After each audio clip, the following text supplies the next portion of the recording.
Karin di Rumah Nathan. Kalian bisa memanggilku dengan Kak Ririn. Nah, di sini kakak akan membahas mengenai materi Animalia. Sebelum kita memulai materi, kakak sudah menyiapkan nih beberapa hewan. Tada! Coba kita lihat dulu yuk. Coba kita lihat beberapa hewan berikut ini. Ada 5 hewan ya. 1, 2, 3, 4, dan 5. Yang pertama, dia berbentuk bulat seperti donat, tapi bukan donat. Dia ada duri-durinya. Kemudian ada garis warna ungu, ada garis warna pink. Ini namanya Echinus sp, bulu babi berwarna ungu. Kemudian spesies kedua, dia bentuknya seperti busa untuk pencuci piring, kemudian warnanya putih kekuningan, ada lubangnya ini namanya adalah Spongia sp yang termasuk ke dalam hewan porifera. Kemudian yang ketiga, nih warna hitam, banyak duri, bentuk bulat. Ini dapat dijumpai di bawah terumbu karang biasanya, namanya itu Diadema sp. Kemudian yang ini sering disebut dengan siput telanjang. Wah, bener-bener telanjang ya. Warnanya hitam, hijau. Dia disebut juga dengan teripang. Namanya adalah Stichopus sp. Kemudian yang ini tentu kalian pernah kan melihat ini di film SpongeBob tentunya. Yang Tuan Crab. Nah, warnanya coklat. Sebenarnya merah sih karena ini sudah diawetkan, maka warnanya coklat. Ada Carapax, yang keras ini namanya Carapax. Nama ilmiah dari spesies ini adalah Paratelpusa reticulata. Yuk kita lihat Stichopus dan Spongia sp. Jika dibelah akan lebih mudah yang ini dong, karena dia teksturnya lebih lunak dan lapisan tubuhnya lebih tipis. Kemudian yang hitam penuh duri, Diadema, jika dibelah akan menghasilkan rongga seperti ini. Dinamakan dengan rongga tubuh. Nah, bulu babi yang warnanya ungu, penuh duri, ada garis-garisnya ini. Jika kita belah, maka akan menghasilkan luasan tubuh yang sama antara yang kiri dan yang kanan. Coba kita bandingkan dengan yang Spongia. Jika dibelah, maka antara kiri dan kanan kan tidak memiliki luasan tubuh yang sama. Hal ini dikarenakan di bulu babi ini dia memiliki simetri tubuh yang dapat ditunjukkan dengan garis-garis pemotongan seperti ini. Mau tahu kelanjutannya gimana nih? Yuk kita simak video selanjutnya. Tadi kan kita sudah mengamati dan membahas satu persatu beberapa hewan yang telah kakak persiapkan. Nah, hari ini kita akan belajar mengenai apa sih? Kita akan belajar mengenai lapisan tubuh, rongga tubuh, dan simetri tubuh. Sebelum masuk ke materi, yang perlu kalian persiapkan adalah alat tulis, ballpoint, dan buku tulis untuk mencatat penjelasan dari kakak.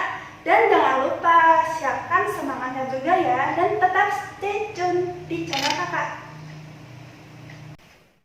Selanjutnya kita akan membahas mengenai lapisan tubuh dan rongga tubuh. Yang pertama kali kita akan membahas lapisan tubuh.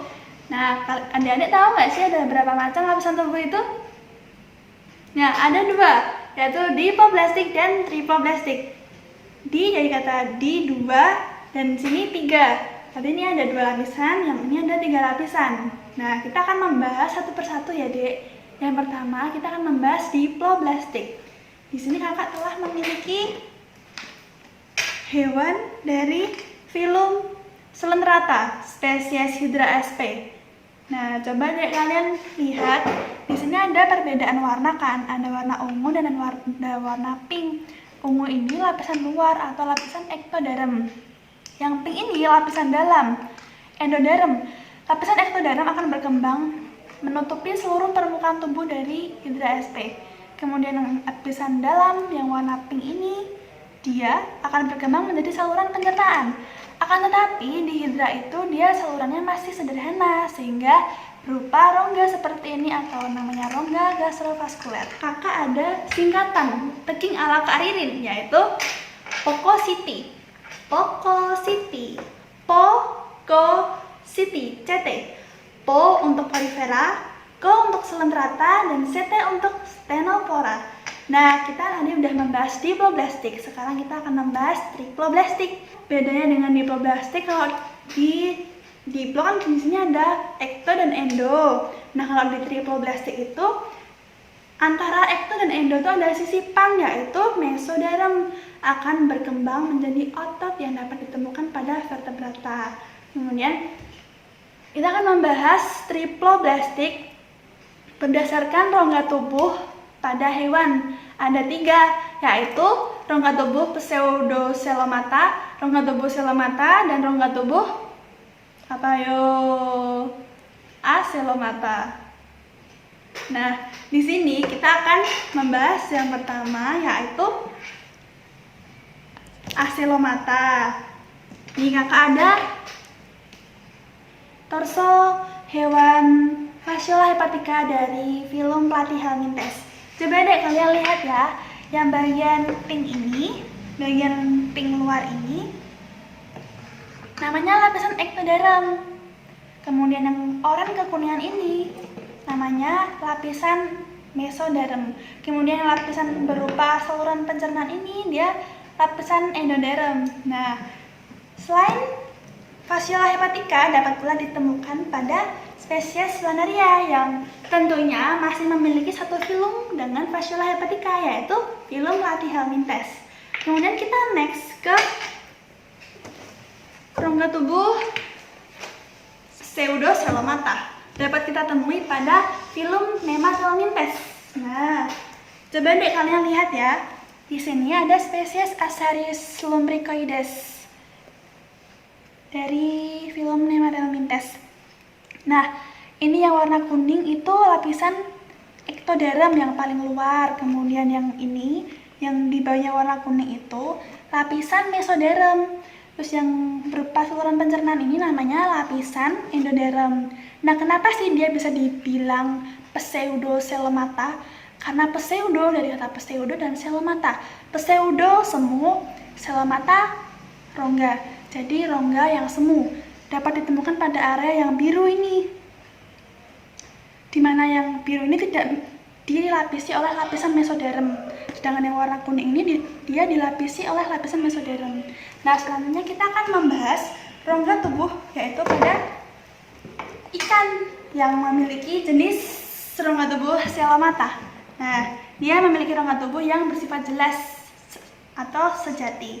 Nah, ini ada 3 lapisan ektoderm yang bagian luar yang warna oranye, kemudian yang merah ini berupa otot mesoderm, yang ini berupa saluran pencernaan. Ini ada usus, ini adalah endoderm. Kemudian kakak ada singkatan nih, ada taking ala Kak Ririn. Untuk triploblastik itu adalah mekaran, M-E-K-A-R-A-N. M untuk molluska, E untuk echinodermata, K untuk chordata, AR untuk arthropoda, AN untuk annelida. Kita selanjutnya akan membahas mengenai simetri tubuh adik-adik. Tadi kan kakak sudah menjelaskan di bagian awal ya, ada 3 macam simetri tubuh, yaitu asimetri, simetri bilateral, dan simetri radial. Yang pertama asimetri, dari kata A dan simetri. A itu tidak, jadi tidak ada simetri. Dapat kita jumpai pada Spongia sp. Jika kita meletakkan garis pembelahan seperti ini, maka luasan bagian kiri dan kanan tidak memiliki luas tubuh yang sama. Nah, begitu pula dengan seperti ini secara horizontal. Yang atas dan bawah tidak sama pula kan? Maka dia termasuk ke asimetris atau tidak memiliki simetri tubuh. Selain itu, dapat kita jumpai pada protozoa, yaitu amoeba sp. Yang kedua adalah simetri bilateral. Hewan yang apabila tubuhnya dibagi 2 melalui pusatnya diperoleh bentuk dan ukuran yang sama, sehingga hanya menghasilkan 1 garis simetri. Contohnya dapat kita temukan pada kepiting, nih, tuan crab, Paradelphosa reticulata. Garis pembelahan secara vertikal seperti ini. Garisnya kan bisa secara vertikal, maka luas daerah antara kiri dan kanan itu sama. Jika kita letakkan garis horizontal, apakah sama atas dan bawah? Tidak sama kan? Makanya dia hanya memiliki satu simetri. Oleh karena itu, dia termasuk ke simetri bilateral. Selain dari kepiting yang termasuk ke arthropoda, ada filum-filum yang lain, yaitu kakak ada singkatan nih, yaitu cap anemon. C untuk chordata yang dapat ditemukan pada kura-kura Trachymiscripta, A arthropoda pada kepiting ini, Platyhelminthes pada Fasciola hepatica atau cacing hati, Annelida pada Nereis viridis, dan Nemathelminthes pada Ascaris lumbricoides. Poin yang ketiga, simetri radial, yaitu hewan yang apabila tubuhnya dibagi dua melalui pusatnya dari arah manapun diperoleh bentuk dan ukuran yang sama. Jadi ini garis simetrinya lebih dari satu. Tadi kan bilateral itu hanya satu, kalau ini lebih dari satu. Contohnya dapat kita temukan pada selentrata, yaitu pada hidra yang telah kakak jelaskan tadi, dan echinodermata. Nih, hitam, penuh duri, diadema, dan ini Echinus sp. Jika kita meletakkan garis pembelahan seperti ini, vertikal, diagonal, horizontal, kemudian diagonal sebelah kiri, diagonal sebelah kanan, maka dia akan memiliki garis simetri yang lebih dari satu. Maka dia akan termasuk ke simetri radial. Kemudian kita akan membahas perbedaan simetri radial dan simetri bilateral.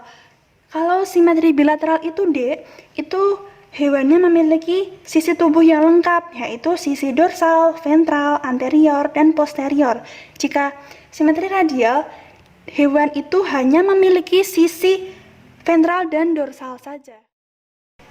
Tak terasa waktu sangat cepat ya, Dek. Pembelajaran kali ini kakak sudahi dulu. Jika kakak ada kesalahan, kakak mohon maaf. Semoga kita sekeluarga diberikan kesehatan oleh Allah Subhanahu wa Ta'ala, dan semoga wabah COVID-19 ini segera berlalu sehingga kita dapat melaksanakan aktivitas seperti sedia kala. Untuk kalian yang menonton video kakak dari awal sampai akhir, kakak ucapkan terima kasih banget, terima kasih banyak. Dan bagi kalian yang kepo dengan video kakak selanjutnya, kalian like, comment, subscribe, and share to your friends. Bye bye, see you soon.